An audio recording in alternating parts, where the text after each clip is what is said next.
আমাদের সংস্কৃতি, আমাদের সংস্কার সর্বদা থাকবে আমাদের সাথে। ভারতের মহান গ্রন্থ আর কাব্যের সম্পূর্ণ সংকলন। সাবস্ক্রাইব করুন তিলক। কিন্তু তুই এমন একজন যে আমার পূজা করতে অস্বীকার করেছে, কি সত্য? হ্যাঁ পিতাশ্রী, এই সত্য। সকলে পূজা করে আপনার অহংকারকে বাড়াচ্ছে, আপনাকে কুপথে চালনা করছে। আমি আপনার পুত্র হয়ে আপনাকে এই কুপথ থেকে সরিয়ে সৎ মার্গে আনা আমার কর্তব্য মনে করি। তাই আমি আপনার পূজা করি না। তবে কার পূজা করিস তুই? পিতাশ্রী, 3 লোকে পূজার যোগ্য তো একজনই, অচ্যুত অবিনাশী পরমেশ্বর শ্রী বিষ্ণু ভগবান। আমি তারই পূজা করি। মূর্খ পুত্র! অতি দিব্যভাবে দিব্য কলা প্রদান করতে যাচ্ছি। এতদিন আমি তোমাদের যা কলা শিখিয়েছি তার দ্বারা জীবনে বিজয় প্রাপ্তি হয়। জীবনের কলা তোমরা শিখেছ, এবার আমি তোমাদের মরণের কলা শিক্ষা দেব। মরণের কলা? হ্যাঁ, মরণের কলা। এই কলার দ্বারা প্রাণী সহজেই মোক্ষ প্রাপ্ত করতে পারে। অর্থাৎ এ মোক্ষ প্রাপ্ত করার কলা? হ্যাঁ, মোক্ষ প্রাপ্ত করার কলা, আর খুব সহজ কলা। মোক্ষ প্রাপ্তি আর সহজ? হ্যাঁ, শাস্ত্রের অনুসারে মনুষ্য জীবনের লক্ষ্য এই 4 পদার্থের প্রাপ্তি করা: ধর্ম, অর্থ, কাম আর মোক্ষ। মনুষ্য আপন জীবনে কেবল 3টি পদার্থ প্রাপ্ত করতে পারে, অর্থাৎ ধর্ম, অর্থ আর কাম।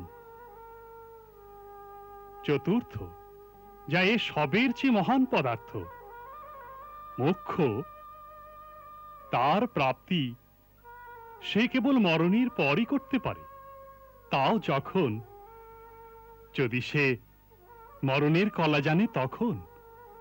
গুরুদেব, এই গূঢ় রহস্যকে একটু বিস্তারিতভাবে বলার কৃপা করুন।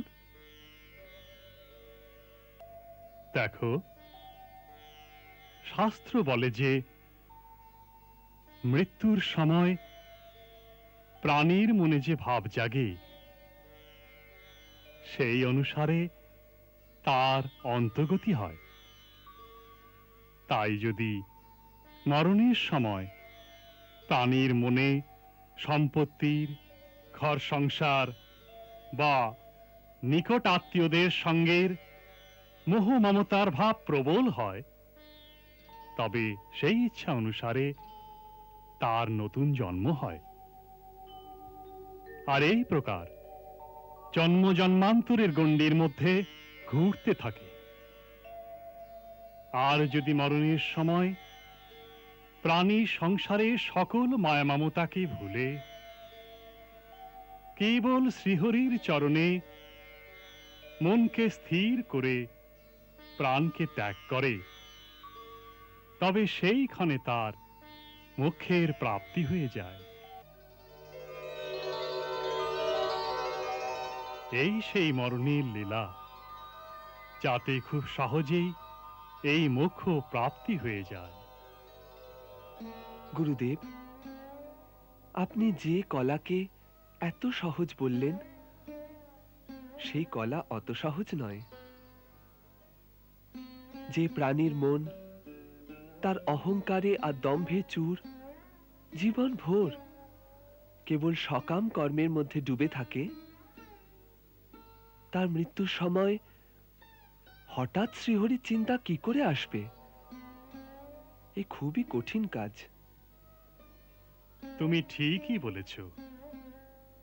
যদি জীবনভর প্রাণী কেবল সকাম কর্মের মধ্যেই ডুবে থাকে, তবে অন্তিম সময় তার শ্রীহরির চরণের ধ্যান কখনো আসবে না।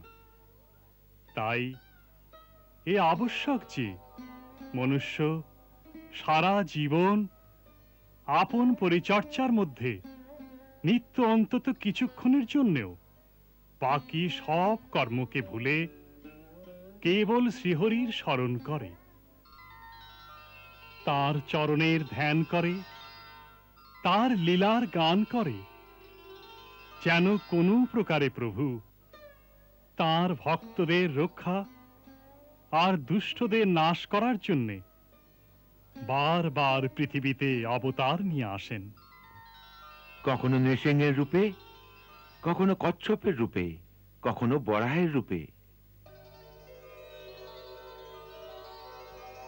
এই অবতারদের কাহিনী নিত্য শ্রবণ করলে না কেবল তার আস্থা আর তার বিশ্বাস দৃঢ় হতে থাকবে, বরং আপন হৃদয়ে স্বয়ংই ভক্তির স্রোতের ধারা বইতে থাকবে। তাই অন্তিম সময়ে তাকে সাহায্য করবে। গুরুদেব, যদি আপনি আমাদের উপর প্রসন্ন হন, তবে আমাদেরও শ্রীহরির সেই অবতারের সব কাহিনী শোনাবার কৃপা করুন, যা শুনলে প্রাণীদের মন ভগবানের ভক্তিতে স্থিত হয়ে যায়।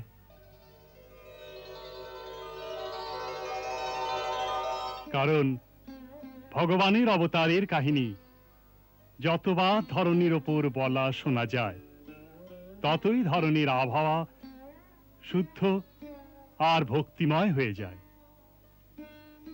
আর তাইতেই সমস্ত প্রাণীদের কল্যাণ হয়। প্রথম কাহিনী আমি তোমাদের সেই শোনাচ্ছি, যাতে স্বয়ং ধরণীকে উদ্ধার করার জন্যে প্রভু বরাহরূপ ধারণ করেছিলেন। এক সময় দুই মহাদৈত্য হিরণাক্ষ আর হিরণ্যকশিপু সমস্ত লোকে আতঙ্ক সৃষ্টি করেছিল।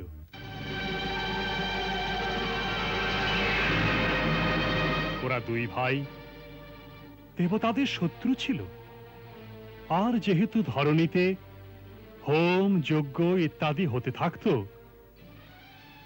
যার দ্বারা দেবতারা বল পেতেন, সেই জন্য মহাবলী হিরণাক্ষ অন্তরিক্ষ থেকে ধরণীকে চুরি করে নেয় আর তাকে সমুদ্রের নিচে নিয়ে গিয়ে লুকিয়ে রাখে।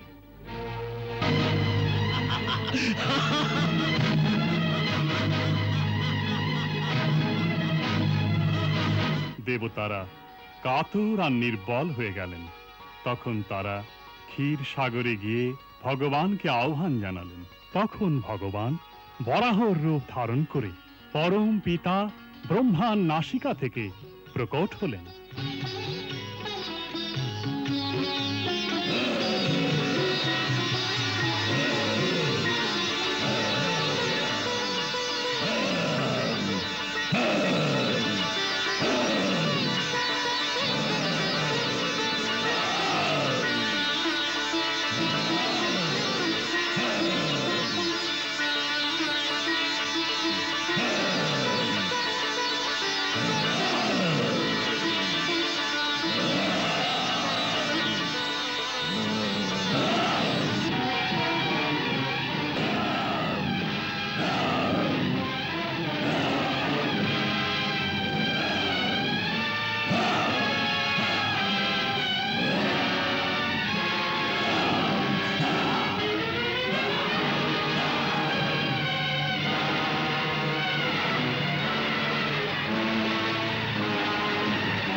থেকে জয় শ্রী হরি জগভূ বধ করি হিরণ্যাক্ষকে ধরি বরাহের রূপ।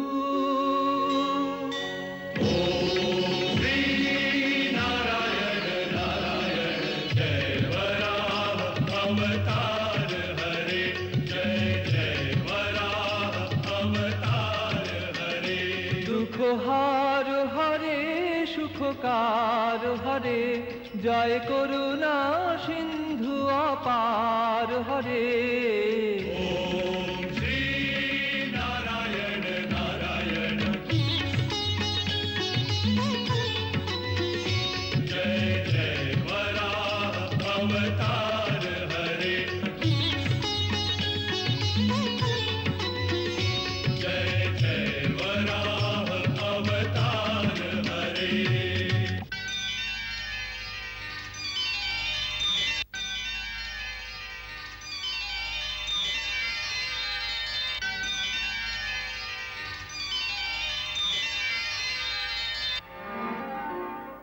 হিরণ্যকশিপুর খুব দুঃখ হয়।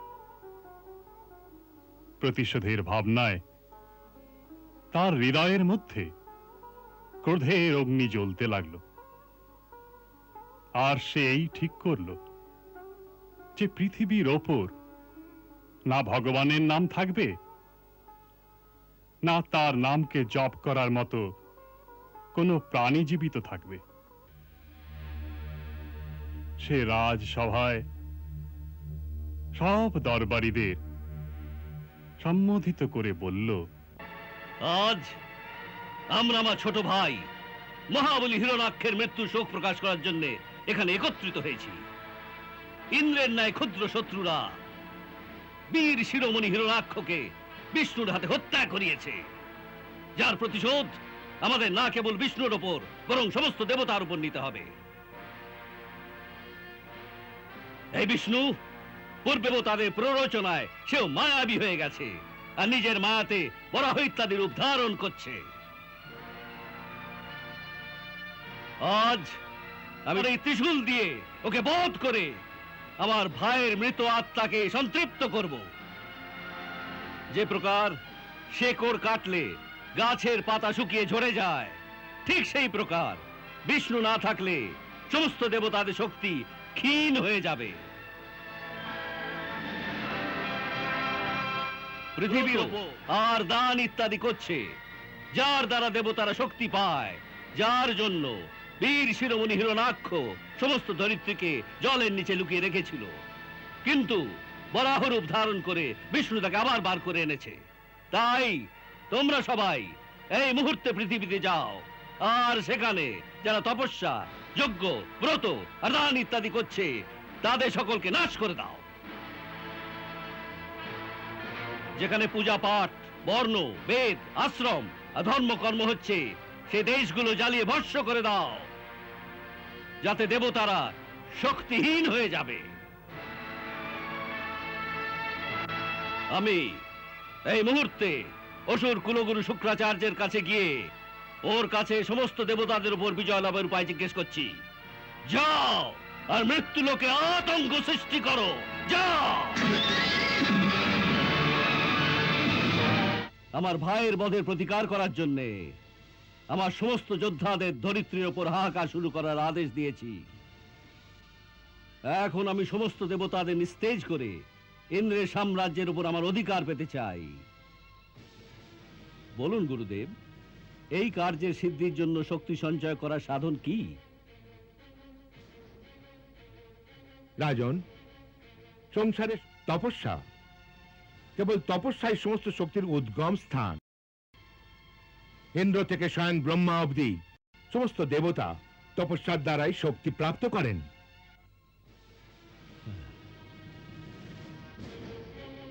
কেউ করেনি, আপনি আমায় মার্গদর্শন করান। রাজন, জনকে তোমার চেয়ে শক্তিশালী আর কেউই হবে না। গুরুদেব, আমি মন প্রাণ কর্ম দিয়ে আপনার সব আজ্ঞা পালন করব।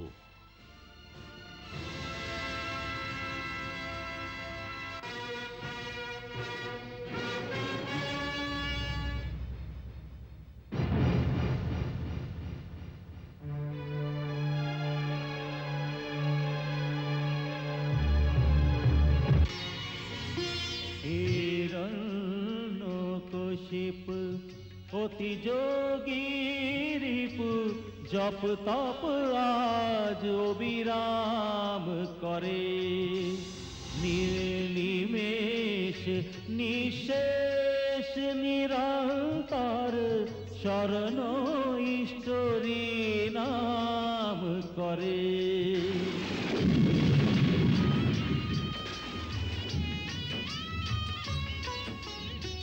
জপ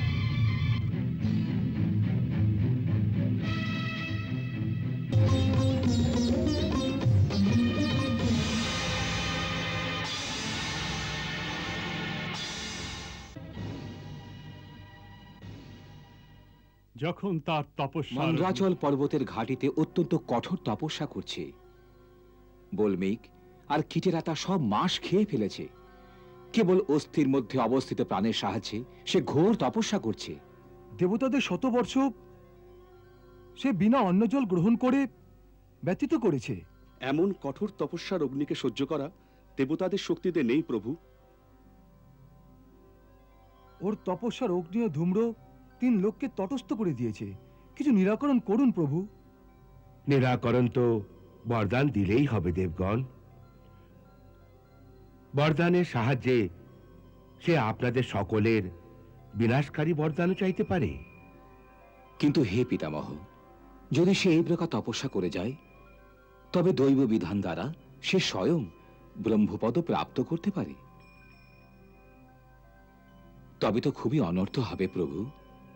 তাই শীঘ্র কোনো এমন উপায় বার করুন প্রভু, যাতে ওর এই তপস্যা এখনই সমাপ্ত হয়ে যায়।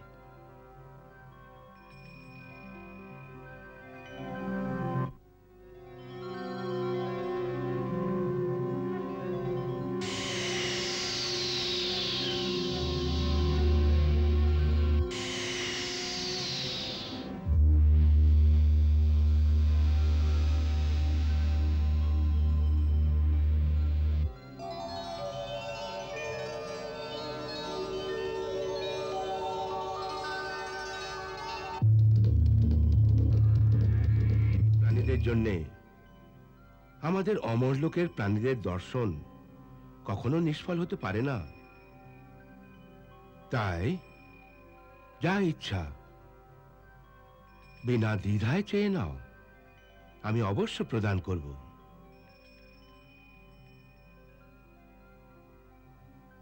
বরদিন যেন আপনার সৃষ্টি করা কোনো প্রাণীর দ্বারা আমার মৃত্যু না হয়, না মনুষ্য দ্বারা, না পশু দ্বারা, না দেবতা দ্বারা, না অসুর দ্বারা, না ভেতরে মরবো না বাইরে মরবো, না দিনে না রাতে, না অস্ত্রের দ্বারা মরবো না শস্ত্রের দ্বারা, না পৃথিবীর ওপর না আকাশে। যুদ্ধে কেউ আমার বিরোধিতা করতে পারবে না। আপনার সৃষ্টির সমগ্র মণ্ডলে আমি একচ্ছত্র সম্রাট। ইন্দ্রাদি দেবতাদের মধ্যে যেমন মহিমা আপনার আছে, তেমনি প্রতিষ্ঠা আমারও হোক। আমায় এমনি বর দিন ভগবান, আমি এমনি বর চাই।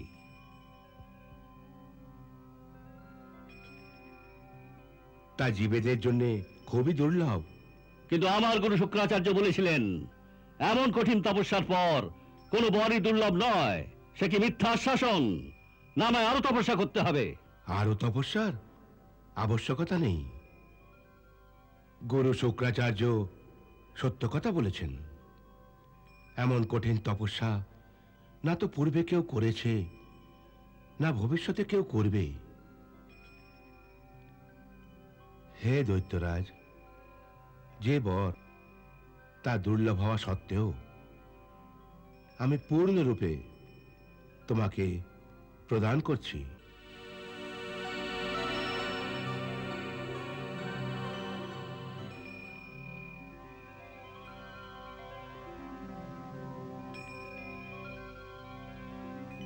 যে দুর্লভ শক্তি প্রাপ্তি হয়েছিল, তার উপযোগ যদি সে সাত্ত্বিক আর ধার্মিক কাজের জন্য করত, তবে সারা ব্রহ্মাণ্ডে স্বয়ং ভগবান ব্যতি রেখে তার চেয়ে মহান আর কেউ হতো না।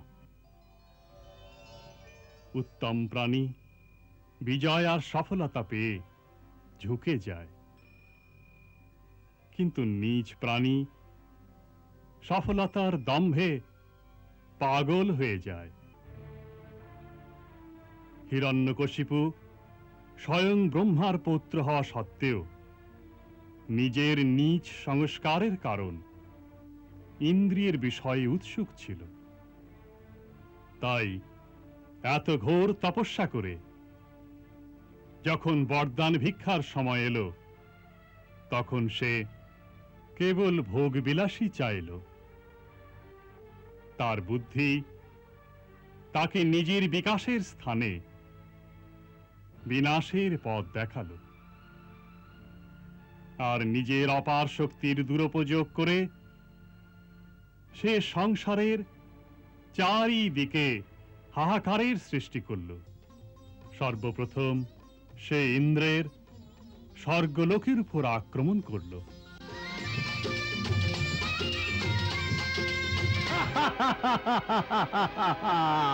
ইন্দ্র পালিয়ে গেছে। দেবতারা পরাজিত হয়েছে। এখন স্বর্গের ওপরও আমার অধিকার। নিয়ে চলো এদের, সকলকে বন্দী করা। সেই জগতে জীবিত থাকতে পারবে না।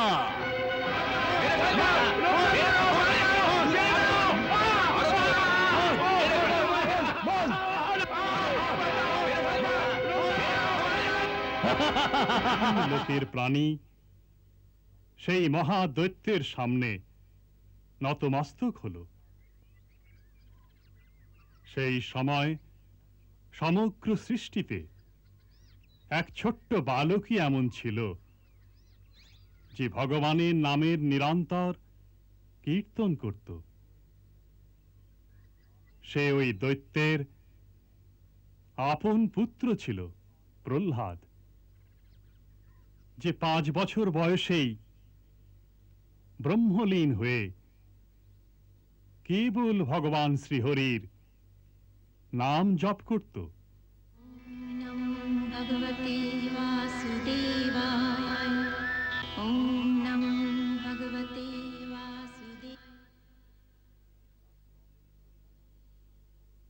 তিরস্কার করা হতো, কিন্তু সেই বালক প্রভু ভক্তির থেকে বিমুখ হল না। যখন হিরণ্যকশিপু, তখন তার ক্রোধের অন্ত রইল না। আমি এখানকার ভগবান। সারা সংসার আমার ভয়ে থরথর করে কাঁপে। আমার পদভরে পৃথিবী দুলতে থাকে। আমার ক্রোধ হলে 3 লোক কেঁপে ওঠে। নাগ, যক্ষ, গন্ধর্ব, দেবতা সবাই আমার নামের মালা জপে। 3 লোকে সব চরাচরের প্রাণী কেবল আমার পূজা করে। কিন্তু তুই এমন একজন যে আমার পূজা করতে অস্বীকার করেছে। এ কি সত্য? হ্যাঁ পিতাশ্রী, এ সত্য। কেন? কারণ সকলে পূজা করে আপনার অহংকারকে বাড়াচ্ছে, আপনাকে কুপথে চালনা করছে।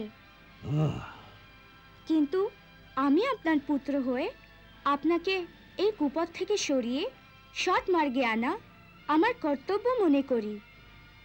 তাই আমি আপনার পূজা করি না। তবে কার পূজা করিস তুই? পিতাশ্রী, 3 লোকে পূজার যোগ্য তো একজনই, অচ্যুত অবিনাশী পরমেশ্বর শ্রী বিষ্ণু ভগবান। আমি তারই পূজা করি। মূর্খ পুত্র, তুই সেই বিষ্ণুর কথা বলছিস যে আমার ভয়ে ব্রহ্মাণ্ড ত্যাগ করে পালিয়ে গেছে, যে আমার ক্রোধাগ্নি মুহূর্তের জন্য সহ্য করতে পারে না। শোন প্রহ্লাদ, বিষ্ণু আমার পরম শত্রু। সে আমার ভাইয়ের হত্যাকারী। আর তোর এই কর্তব্য যে অসুর কুলের পরম শত্রু বিষ্ণুর প্রতি বিদ্বেষ পোষণ করবি। না পিতাশ্রী, ভগবান বিষ্ণু তো কারোর শত্রু নন। উনি তো সকলের পালন কর্তা। তুই মিথ্যা বলছিস। সে অবশ্যই আমার শত্রু। সে আমার নাশ করতে চায়। এ আপনার ভ্রম। যে প্রকার ওর জন্যে বিষ্ণু সবই প্রাণী, সেই প্রকার আপনিও ওর সন্তান। উনি আপনার নাশ কখনোই করতে চান না, কেবল আপনার কুকর্মের, আপনার অধর্মের নাশ করতে চান। আমায় কুকর্মী বলছিস? আমি অধর্মী বলছিস? মূর্খ! বিষ্ণু আমার নাশ করুক না করুক, কিন্তু আমি তোর নাশ অবশ্য করব। এও আপনার ভুল পিতাশ্রী। ভগবানের ইচ্ছা বিনা কেউ কারুর নাশ করতে পারে না। যতক্ষণ ওর ইচ্ছা না হবে ততক্ষণ জগতের যে কোনো শক্তি আসুক, আমার নাশ হবে না। হ্যাঁ, যদি প্রভুর ইচ্ছা হয় তবে আপনার কিছু করা বিনাই আমার নাশ হয়ে যাবে। অবশ্য হবে, কারণ এ আমার ইচ্ছা, আর আমি এখানকার ভগবান। পিতা, এই অহংকারী আপনাকে সত্য দেখতে দেয় না। যেদিন আপনি আপনার অহংকার আর সত্য হৃদয় ওর স্মরণে যাবেন, তখনই আপনি বুঝতে পারবেন যে উনি সর্বশক্তিমান। ওর ইচ্ছা বিনা একটি পাতাও নড়তে পারে না। আমার প্রার্থনা শুনুন, এখনো সময় আছে। ভগবান বিষ্ণুর শরণে গিয়ে ওর চরণেতে মাথা নত করুন। উনি পরম দয়ালু, উনি তৎক্ষণাৎ আপনার সকল অপরাধ ক্ষমা করে দেবেন, আপনাকে পাপহীন করে দেবেন।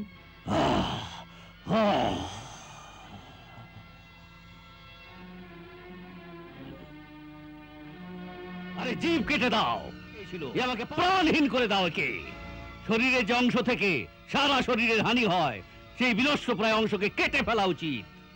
যাও, নিয়ে যাও, আর যে সর্বপ্রথমের মৃত্যুর সংবাদ আমাকে শোনাবে তাকে প্রচুর পারিতোষিক দেয়া হবে। যাও, নিয়ে যাও এই কুল কলঙ্ককে। চল চল।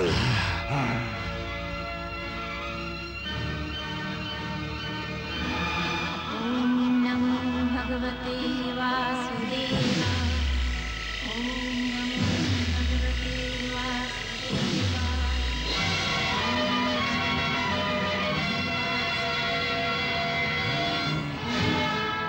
ॐ नमो भगवते वासुदेवाय।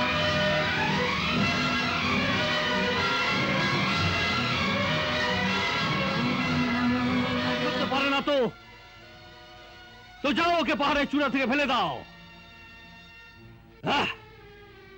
যাও।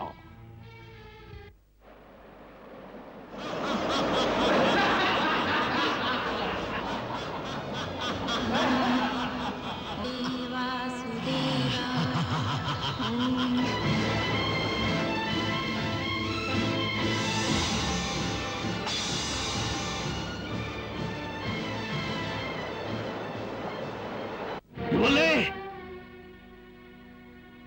পাহাড়ের চূড়া থেকে ফেলে দিয়েছ, তবুও মনে নেই?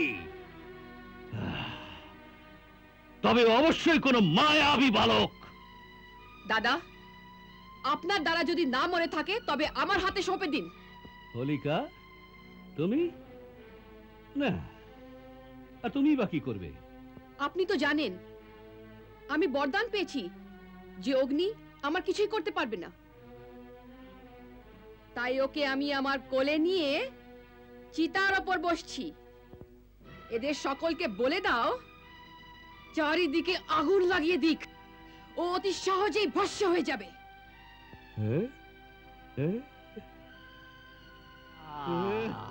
এবার তুই বাঁচতে পারবি না।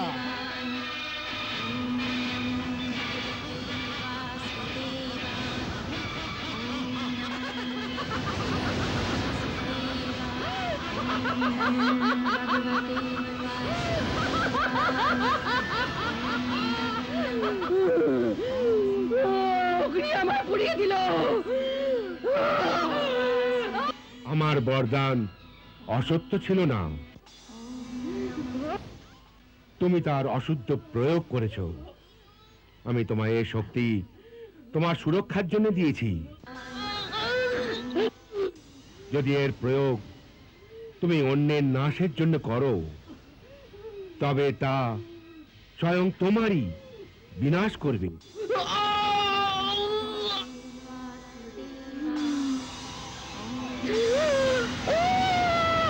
কিন্তু কে জানে কোন এক অজ্ঞাত শক্তি ওকে রক্ষা করে যায়। আমরা ওকে আগুনে জ্বালিয়েছি, পাহাড় থেকে ফেলে দিয়েছি, কিন্তু হে রাজন, আমরা এর কোনো ক্ষতি করতে পারিনি। আমরা খুবই লজ্জিত।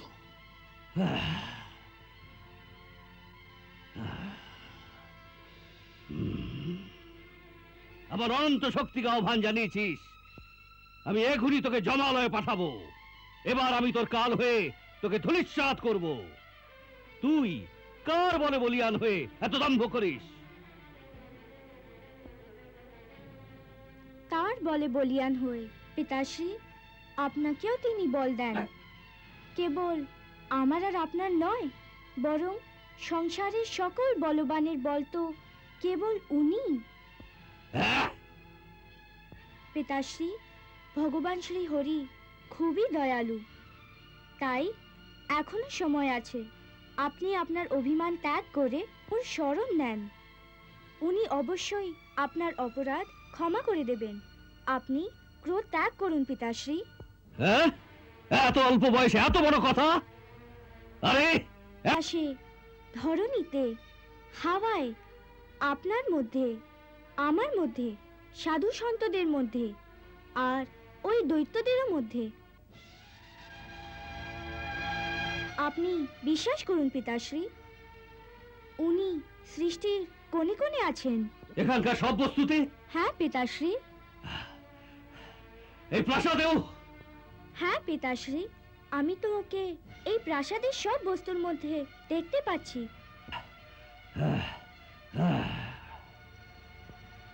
এই স্তম্ভের মধ্যেও দেখতে পাচ্ছিস তোর? উনি এই স্তম্ভের মধ্যে আছেন।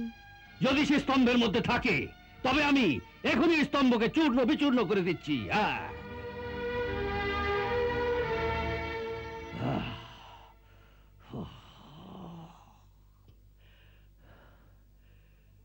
যদি এই স্তম্ভের মধ্যে তোর ভগবান থাকে তবে আজ না এই স্তম্ভ থাকবে না তোর ভগবান। যদি শক্তি থাকে তোর ভগবানের তবে বল তাকে, বাঁচাক নিজে নিজেকে, বাঁচাক নিজে নিজেকে।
আর বরদান পেয়েছিলি তুই কোন ব্রহ্মার সৃষ্টির দ্বারা মরবি না।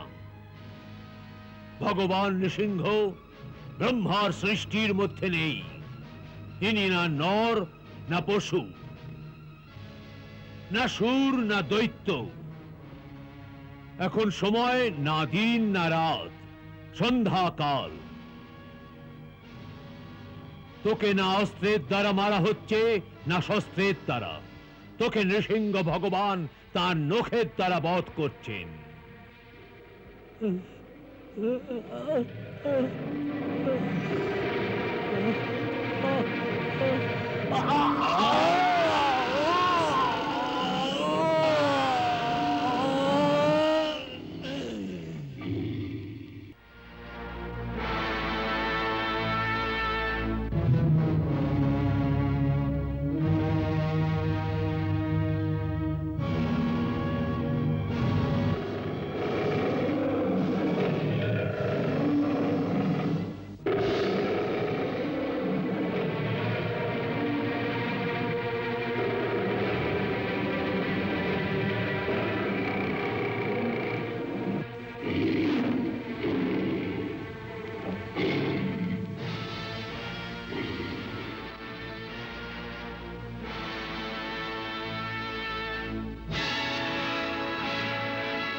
जय नरसिंह नारायण अद्भुत छवि नारायण जय नर हरि नारायण ओम नमो नारायण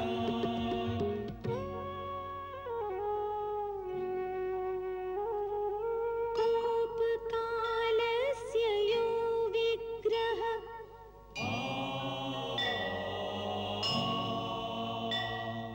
यो हिरण्यकशिपु रिपुः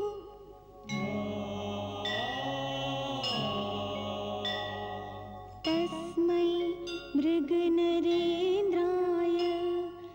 नरसिंहाय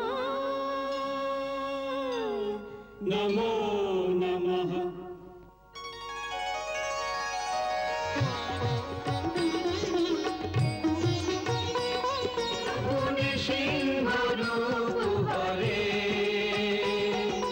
শান্ত শান্ত জগদীশ্বর কৃপা করো পরমেশ্বর নাও চরণ কমলে ওম জয় নৃসিংহ হরে ওম জয়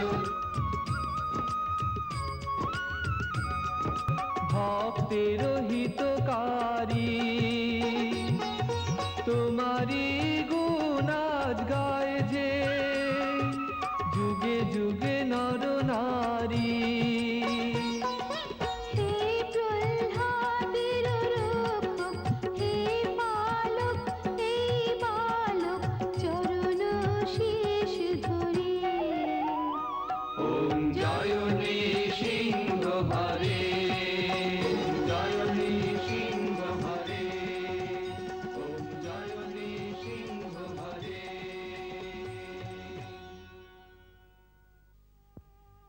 ভগবানের বরাহ আর নৃসিংহ রূপ দুই অবতারকে ভগবানের আবেশাবতারও বলা হয়ে থাকে। ভগবানের বিভিন্ন অবতারের মধ্যে 10 থেকে নিয়ে 16 কলা অবধি প্রকট হয়।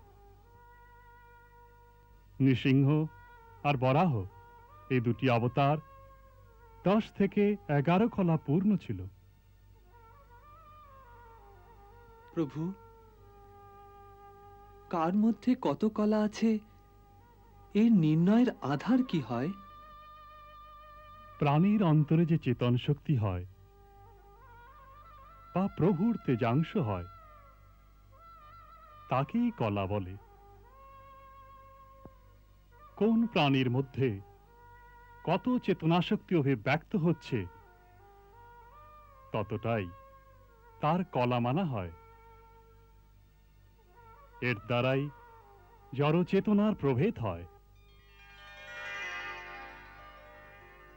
এই বৃক্ষ লতা আদি এক কলার প্রাণী যাদের আহার প্রয়োজন, নিদ্রার প্রয়োজন, যাদের সুখ দুঃখের অনুভূতি হয়,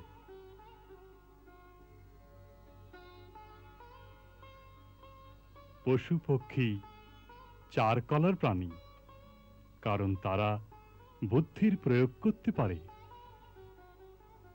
সাধারণ মানবের মধ্যে 5 কলার এবং সভ্য আর সংস্কৃতিযুক্ত মানবের সমাজের মধ্যে 6 কলার অভিব্যক্তি হয়। যে বিশেষ প্রতিভাপন্ন বিশিষ্ট পুরুষ হয় তার মধ্যে ভগবানের তেজাংশের 7 কলা অভিব্যক্ত হয়। তারপর 8 কলায় যুক্ত সেই মহামানব সপ্ত আর মহাপুরুষ হয়ে যায়, যা এই ধরিত্রীর ওপর খুব কমই দেখা যায়।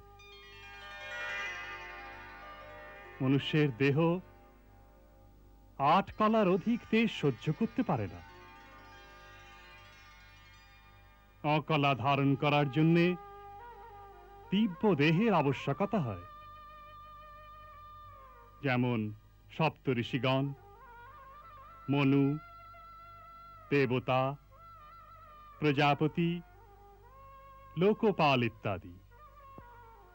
এরপর 10 আর 10-এর অধিক কলার অভিব্যক্তি কেবল ভগবানের অবতারের মধ্যেই হয়। যেমন বরাহ, নৃসিংহ, কূর্ম আর মৎস্যাবতার।